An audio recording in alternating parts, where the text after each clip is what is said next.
That I'm interested in knowing, as someone that has been campaigning about climate change for some time, is whether you will commit to ensuring that actually the UK will provide a fair share of finance to the developing world in addition to the existing commitments that have already been made in terms of overseas development aid, and that aid being to those who need it to adapt to the climate change situations that they find themselves in, but also to help them to develop cleanly.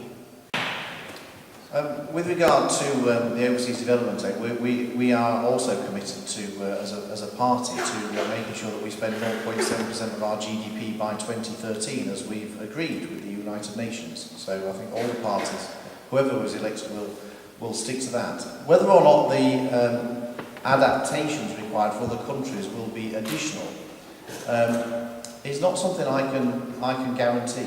I mean, we are in a situation where we are borrowing as a country £500 million every day, every single day this year, every single day next year. And by the government's best estimates, their ambition is to reduce that by half in 4 years, which means that in 4 years' time, we won't have halved our debt. It means that we'll only be borrowing £250 million every day, rather than £500 million. So we just haven't got a bottomless pit of money to give to things. And there are lots of competing interest as well, such as the health service and schools and policing and lots of other things as well. So I can't guarantee that there'll be any additional money on top of that. However, I am actually much more sympathetic to the point that Alex made, I think, in terms of adaptations and helping countries with any adaptations they may need as a result of changes to the climate. I'm much more sympathetic to that than I am to spending huge quantities of money on mitigation. And the reason is this, that the UK is responsible for 2% of global carbon emissions, 2%. China's increase in carbon emissions each year, their increase is higher than Britain's total. Now, it's all very well, we all want to be popular in politics, and it's all very well to say, oh yes, we should be doing more on this, and we should spend more on that, and we should be doing this on climate change. We've got to be realistic about this. And the government does a cost-benefit analysis of all legislation that goes through Parliament. It introduced the climate change bill. Its own cost-benefit analysis said that the benefit of the climate change bill would be £100 billion. The cost of implementing the climate change bill would be £200 billion. The cost would be double the benefit. Now, they've since revised the cost upwards to £400 billion. Now, £400 billion is an awful lot of money to be spending. By definition, global warming as a phenomenon can only be tackled globally. Unilateral action, I'm afraid, is futile. Now, we were told that if we passed the climate change bill, every other country around the world would follow. It was the argument that CND used about nuclear weapons. If we got rid of all of ours, everyone else would get rid of theirs. I didn't really believe that then.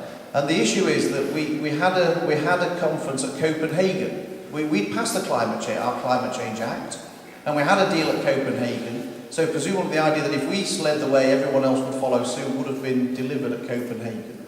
But unfortunately it wasn't. And so it's all very well us spending £400 billion to make a small difference to our 2% of global carbon emissions.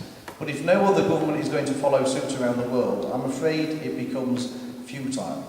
And there's lots of other ways of looking at this. And I'm telling you who I'm worried about. I'm worried about those people, over 4 million people in this country, who suffer from fuel poverty in this country. Now, the cost of implementing an increased target for renewable energy, according to the government's own figures, the 15% target on renewables will add an extra 25% onto people's energy bills. We've got already over 4 million people in fuel poverty. What about all of those people in this country who can't afford at the moment to pay their heating bills, their gas bills, their electricity bills? I think we need to give some concern for them. It wouldn't be so bad if we were making a big difference to the amount of global carbon emissions, but we're not. And what I don't want to do is to see people in this country suffer, people lose their jobs in this country, whilst factories relocate to China, where they still keep spewing out lots of carbon emissions, but actually all we do is lose the jobs. So this isn't just a simplistic thing of motherhood and apple pie, and yes, let's say we'll do more on climate change and we'll do more on this. We've got to live in the real world, and we've got to think about these things rationally.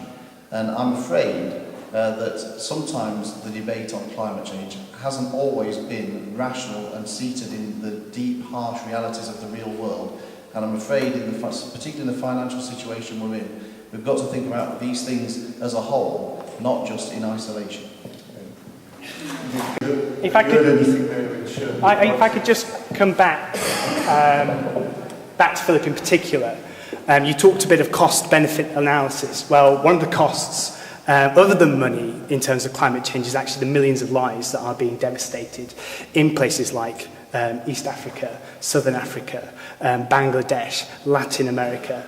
And actually, we're in such a devastating situation at the moment that any action that we don't take on these kind of issues is poor action. And you, I understand, have gone on record saying that some places will benefit from being warmer, which I think is just perhaps not taking into the gravity of the situation that actually millions of people find themselves in around the world. And I don't think it's enough as a nation that developed off the back of polluting through coal and other places in this country to say that actually none of our historic emissions have any impact now as well. I think we have a responsibility in this nation to also look after the billions of people around the world that will be affected by this.